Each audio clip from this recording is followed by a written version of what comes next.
Media మిత్రులకి స్వాగతం. Telangana government doctors association దాదాపు నెల రోజుల నుండి ఆఫీసర్ల చుట్టూ, ఐఏఎస్ ఆఫీసర్స్ కమిటీ చుట్టూ, తర్వాత మరి ప్రిన్సిపల్ సెక్రటరీ గారు, మినిస్టర్ గారి దగ్గరికి పోయి చాలా సార్లు అంటే 2 సార్లు ఇప్పటికీ పోయి నాయన ఈ ప్రాబ్లం అవుతుంది, ఆన్లైన్ వద్దు అని చెప్పేసి ఒక మీటింగ్ కండక్ట్ చేసినాం. ఆఫ్లైన్ కావాలని చెప్పేసి అడిగినాం. ఆఫ్లైన్ పెట్టకుండా ఆన్లైనే ఒక నిర్ణయం తీసుకున్నారు. మరి ఎక్స్టెన్షన్ కూడా అవసరం లేదన్నాం. ఎక్స్టెన్షన్ కూడా మరి తీసుకొని రావడం జరిగింది. వాళ్ళకు నచ్చినట్టు తీసుకొని వచ్చేందుకు అయినా మేము సహకరించినాం. మినిస్టర్ గారి దగ్గరికి పోయి మాట్లాడి మరి ఆఫీస్ బేరర్లకు ఏదైతే ఉన్నదో మరి లాస్ట్ టైం ఇచ్చినట్టు ఇస్తా అని చెప్పేసి మా ముందే స్పీకర్ ఆన్ చేసి మరి క్రిస్టియానా మేడకు చెప్పడం జరిగింది. నేను ఒకటి చెప్తా ఉన్నా, ప్రతిసారి కూడా మరి మిత్రులు అన్ని కవర్ చేశారు. ఏదైతే మినిస్టర్ గారు చెప్పినరో అంటే మాకు ఇప్పుడున్న దాంట్లో హైయెస్ట్ మినిస్టర్ పదవే ఇప్పుడున్న పాలసీ డిసిషన్ లో తీసుకునేది. మరి మినిస్టర్ చెప్పిన తర్వాత కూడా కావట్లేదు అని అంటే మరి క్రిస్టియానాకి మరి ఆ మేడంకి మరి ఎక్కడి నుండి పవర్ వస్తుందో తెలియదు. మరి మేము ఎక్కడ కూడా డీవియేషన్ అడగట్లేదు. మేము స్టార్టింగ్ లో 2 సంవత్సరాల వాళ్ళని రిక్వెస్ట్ అలౌ చేయమని అన్నాం. దాన్ని కూడా అలౌ చేయలేదు. అయినా పర్లేదు అని చెప్పేసి మేము ఒప్పుకున్నాం. కానీ ఏదైతే జీవో 38 చెప్పిందో ఆఫీస్ బేరర్ల గురించి మరి వేరే అసోసియేషన్ల ఎక్కడ కూడా మరి ప్రాబ్లం రానటువంటి డిపార్ట్మెంట్ ఏదైతే ఉన్నదో మరి మెడికల్ అండ్ హెల్త్ డిపార్ట్మెంట్, మరి ఈ డిపార్ట్మెంట్ ఎందుకు ప్రాబ్లం వస్తుంది? ఎందుకు 6 రోజులు ఎక్స్టెన్షన్ కావాలని అన్నారు? ఆమె ఎందుకు లీవ్ లో పోయింది? మరి లీవ్ లో పోయి వచ్చిన తర్వాత 20 రోజులు ఎందుకు పని మొదలు పెట్టలేదు? ఇవన్నీ కూడా మరి ఈ హెల్త్ డిపార్ట్మెంట్ చేయకుండా నిర్లక్ష్య ధోరణి మరి ఏదైతే ఉన్నదో ఘోరమైన యాటిట్యూడ్ చూపెడతా ఉన్నారు. మేము చాలా మంది ప్రిన్సిపల్ సెక్రటరీల దగ్గర, చాలా మంది దగ్గర, పివి రమేష్ గారు, ఎంతో మంది ప్రవీణ్ ప్రకాష్ గారు లాంటి దగ్గర మేము ఈ అసోసియేషనే చర్చలు జరిపేది. ఆమె ఒక్కరోజు కూడా చర్చలు జరపడానికి వీలు కాకుండా ఏ రోజు కూడా చర్చలకు రాదు. ఆమె ఎవరినైనా పంపిస్తుంది, డిఎంఈ, డిహెచ్, కమిషనర్, లేకపోతే ఐఏఎస్ ఆఫీసర్స్ కమిటీ, అంతేగాని ఆ మేడం మాత్రం చర్చలు జరపదు. మరి ఏంటి మతలబ్ ఏంటి? తగ్గియాలి, రెడ్యూస్ చేయాలి. మేము ఒకటే అడుగుతా ఉన్నాం, గవర్నమెంట్ అసోసియేషన్స్ కి ఇచ్చే ప్రయారిటీ ఏదైతే ఉన్నదో ఇది ఒకటి మాత్రమే గుర్తుపెట్టుకోవాలి. మాకు ప్రమోషన్లు ఇంత ముందు ప్రయారిటీ ఉండేది, ఆ ప్రమోషన్ల ప్రయారిటీ కూడా తీసేసాను. మేము మా మిత్రుడు చెప్పాను 2 సంవత్సరాల పీరియడ్ ప్రెసిడెంట్ లో అందరు కూడా ట్రాన్స్ఫర్ అయిపోతే ఆ ప్రాబ్లంతో అన్ని సంఘాల వల్ల అన్ని సంఘాలకి ఆ ప్రయారిటీ ఏదైతే ఉన్నదో అది ఇచ్చారు తప్ప అదేదో వాళ్ళు మెహర్బానీతో మాకేదో ఏదో చేస్తున్నాం అన్నట్టు మీకు అది ఇస్తున్నామో ఒక మిత్రుడు అంటాడు 20 ఏళ్ళు 30 ఏళ్ళు అని చెప్పేసి అంటాడు. అరే నాయన, 20 ఏళ్ళు 30 ఏళ్ళ నుండి ఒకటే హైదరాబాద్ లో Gandhi medical college, Osmania medical college ఉన్నాయి. వరంగల్ ఒకటే కాలేజ్ ఉండే. మేము 3 కాలేజీలు ఉన్నప్పుడు అసిస్టెంట్ ప్రొఫెసర్ గా నేను 15 ఏళ్ళ సర్వీస్ చేసిన మిత్రులు ఇక్కడ ఉన్నారు. మరి ఈ రోజు మెడికల్ కాలేజీలు ఎవరు అడిగిండండి? పుట్టగొడుగులాగా మెడికల్ కాలేజీలు తీసుకొచ్చారు. అసోసియేషన్ ఏదైతే రికగ్నైజ్డ్ అసోసియేషన్ ఉందో ఈ అసోసియేషన్ ప్రయారిటీలోకి తీసుకొని గవర్నమెంట్ పాలసీ డిసిషన్ లో ఇన్వాల్వ్ చేయకుండా ఉండడం వల్లనే వాళ్ళు ఏసీ రూములలో ప్లాన్ చేస్తారు. ఏసీ రూములలో ప్లాన్ చేసి మరి ఆన్లైన్ లో ఎగ్జిక్యూట్ చేస్తా ఉంటారు. ఇదే తప్పిదం అని చెప్పేసి ఆ గ్రౌండ్ రియాలిటీ తెలుసు. ఒక మేడం అయితే నిన్న 3 years నాకు అప్లోడ్ కావట్లేదు, స్పౌస్ కేసు నాకు అప్లోడ్ కావట్లేదు. ఎవరిని అడుగుతాము? ఆ డిఎంఈని అడిగితే ఫోన్ ఎత్తాడు, అక్కడ డైరెక్టర్ ఆఫ్ హెల్త్ అడిగితే నాకు తెలియదు అంటాడు. మరి ఎవరికి తెలియకుండా ఎందుకు చేస్తా ఉన్నారని చెప్పేసి ప్రశ్నిస్తా ఉన్నాము. మేము ఒకటే డిమాండ్ చేస్తున్నాము. మేము చాలా వరకే గవర్నమెంట్ రిక్వెస్ట్ చేసిన తర్వాత మాత్రమే సమ్మెకు వెళ్ళడం జరిగింది. సమ్మె మరి అంతటా కూడా ఓపీ సేవలు, తర్వాత ఎలక్టివ్ సర్వీసెస్, ఏ హాస్పిటల్లో కూడా సర్జరీలు బంద్ అయినాయి. ఇదంతా కూడా మీ ఫాల్ట్ వల్లనే, మీరు చేసినటువంటి ఒంటెకు పోకడం వల్లనే చేస్తున్నాము. మరి మీరు గ్రహించే మరి సీఎం గారు ఇన్వాల్వ్ కావాలి. సీఎం గారు ఇన్వాల్వ్ అయిన తర్వాత మరి చర్చలకు పిలవాలి. ఖచ్చితంగా దీన్ని ఏదో ఒకటి సాల్వ్ చేయాలి. మరి మా మిత్రులు అందరూ కూడా ఇక్కడ ఓడిపోయిన వాళ్ళే మరి అసోసియేషన్ కి ప్రయారిటీ ఇవ్వకూడదు అని అంటున్నారు. మీకు చాలా క్లారిటీగా చెప్తున్నా, ఈ సంఘంలో పోటీ చేసి జనరల్ సెక్రటరీ, ట్రెజరర్, ప్రెసిడెంట్ గా పోటీ చేసిన వాళ్ళే ఈ రోజు కంప్లైంట్ చేస్తున్నారు. మరి ప్రిన్సిపల్ సెక్రటరీ గారు ఏదైతే కమిటీ మెంబర్లు ఉన్నారో వాళ్ళని ఎంటర్టైన్ చేస్తారు, కానీ రికగ్నైజ్ సంఘాన్ని పిలువరు. ఇదేమన్యం అని చెప్పేసి మేము ప్రశ్నిస్తా ఉన్నాం. అందుకనే మేము చాలా ఓపిక బట్టి మేము మినిస్టర్ గారు చెప్పిన తర్వాత కూడా చాలా రోజులు ఓపిక బట్టి మరి లాస్ట్ డేట్ ఉన్నది, ఈ రోజు లాస్ట్ డేట్, రేపటి వరకు మొత్తం 6 తారీఖు అయిపోతుంది. కాబట్టి మేము ఖచ్చితంగా ఈ నిర్ణయం తీసుకున్నాము. ప్రజలు కొంచెం చింతించాలి, మేము ఏదైతే ఇబ్బంది పెట్టినామో అని చెప్పేసి మనవి చేస్తా. మరి ఈ అవకాశం ఇచ్చినటువంటి మిత్రులందరికీ కూడా ధన్యవాదాలు. ఖచ్చితంగా ఆన్లైన్ కౌన్సిలింగ్ బంద్ చేసి ఆఫ్లైన్ చేయాలని చెప్పేసి డిమాండ్ చేస్తా ఉన్నాం. మేమందరం అసోసియేషన్ సభ్యులం ఖచ్చితంగా వచ్చి మరి ఏ ప్రాబ్లం లేకుండా కౌన్సిలింగ్ జరుపుతామని చెప్పేసి ముఖ్యమంత్రి గారికి, మరి ఆరోగ్య శాఖ మంత్రి దామోదర్ రాజనరసింహ గారికి మరి డిమాండ్ చేస్తూ విన్నవేస్తూ మరి మా కోరిక నెరవేర్చాలని చెప్పేసి, మరి 3 సంవత్సరాలకు ఒకసారి ట్రాన్స్ఫర్లు వస్తాయి, మళ్ళీ ఎప్పుడు రావు, వాళ్ళకి ప్రాబ్లం అవుతుంది. చాలా మంది డాక్టర్లు బయట ఉన్నారు, వాళ్ళకి బయట నుండి లోపలికి రావాలి. వాళ్ళు ఒకటే కుట్రపూరితంగా ఇక్కడ ఉన్న డాక్టర్లు లాస్ట్ టైం 40% మందిని అందరిని తీసుకొని బయట వేశారు. ఒక డిపార్ట్మెంట్ చెప్తానండి, ఎగ్జాంపుల్ 10 వేకెన్సీలు ఉన్నాయి, 2 మాత్రమే ఆఫీస్ బేరర్లు ఉన్నారు. మరి 8 ఫస్ట్ నింపమ్మా, 8 ఫస్ట్ నింపండి.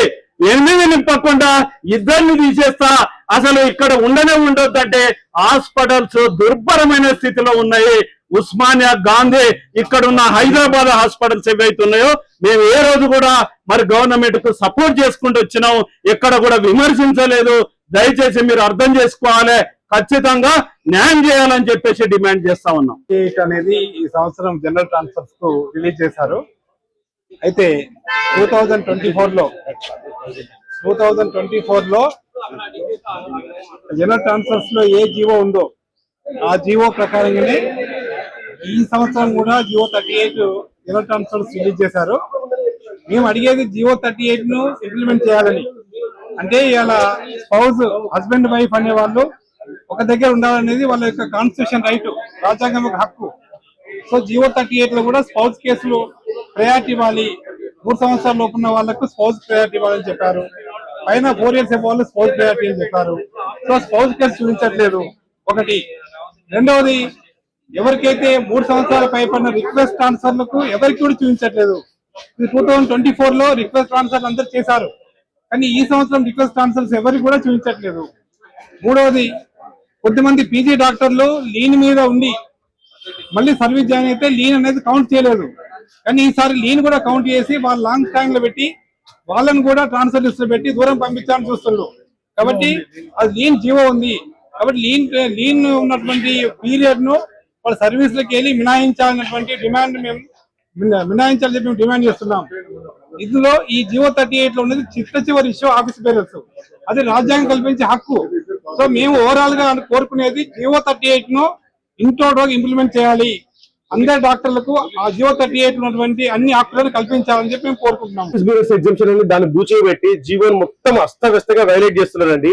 ఆఫీస్ బేరర్స్ అనేది చిన్న ఇష్యూ అండి. అది ఒక చిన్న లాజిక్ చెప్తే, ఇప్పుడు ఆఫీస్ బేరర్స్ సీనియర్స్ ఉన్నారా, వాళ్ళు తీసుకుంటే దగ్గర పైసే తీసుకుంటారు. మీరు ఎందుకు దాన్ని ఏదో బూచే పెట్టి ఇప్పుడు 3 ఇయర్స్ అయిపోయిన ఎందుకు ట్రాన్స్ఫర్ చేస్తారండి? ఒక్కొక్కరు ఏడుస్తున్నారు పాపం. అమ్మాయిలు అయితే 3 ఇయర్స్ లో ఇంక్లూడ్ చేస్తారు అనేది జీవో స్పష్టంగా చెప్తుంది. 4 years spouse, 3 years request transfers, spouse factors అని చెప్పి 3 ఇయర్స్ మొత్తం వైలేట్ చేసిందండి.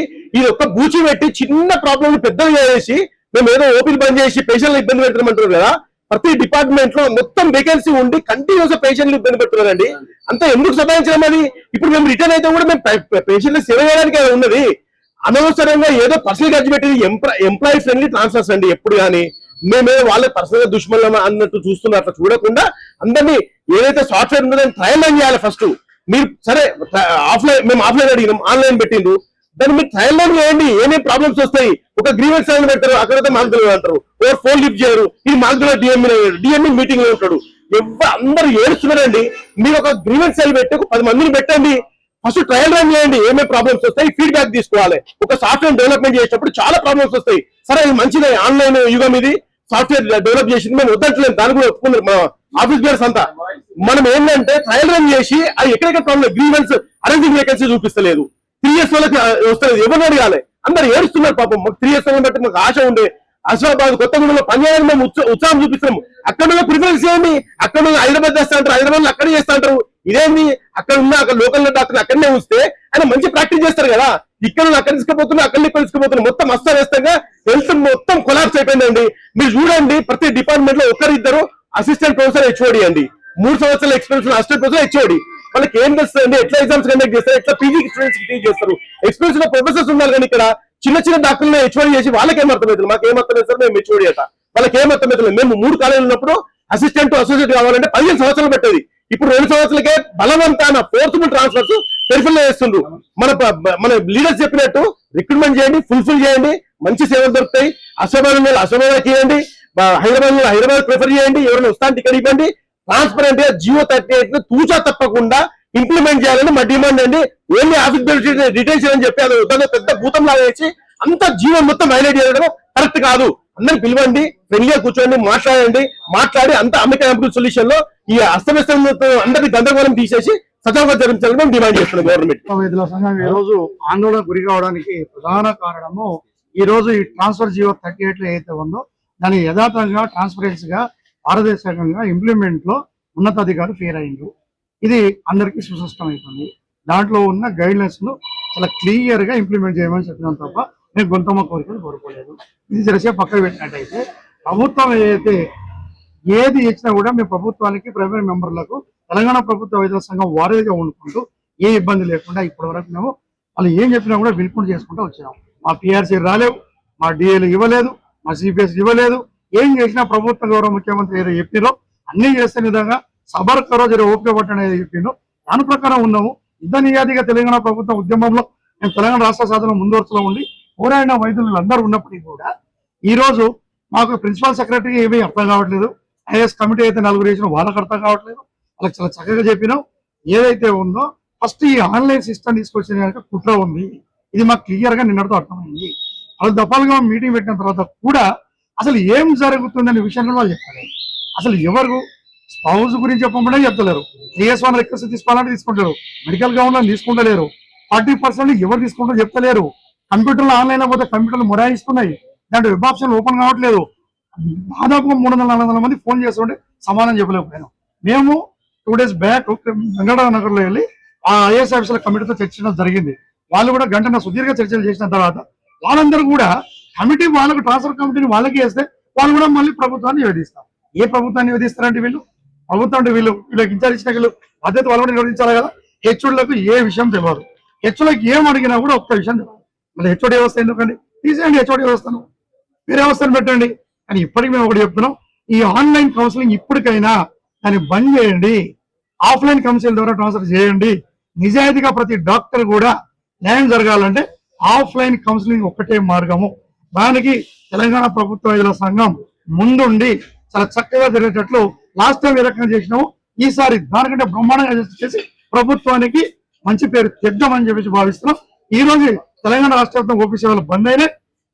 మేము ఒకటే చెప్తున్నాము, డాక్టర్లు ఇంత రోజు నిలబడడానికి ప్రధాన కారణము ప్రభుత్వంలో ఉన్నతాధికారులు కాబట్టి మేము పేద రోగులు కూడా చెప్తున్నాము, ఎలక్టివ్ సేవలు జస్ట్ ఓపీ సేవలే బంద్ అయినాయి, ఎలక్టివ్ ఎమర్జెన్సీ సేవలు నడుస్తున్నాయి. కాబట్టి మీరు కూడా ఇంత ఇబ్బంది డాక్టర్ని పెట్టింది కాబట్టి ప్రజలు కూడా ఆందోళన చెందాల్సిన అవసరం లేదని చెప్పేసి మీడియా ముఖ్యంగా తెలియజేస్తాం.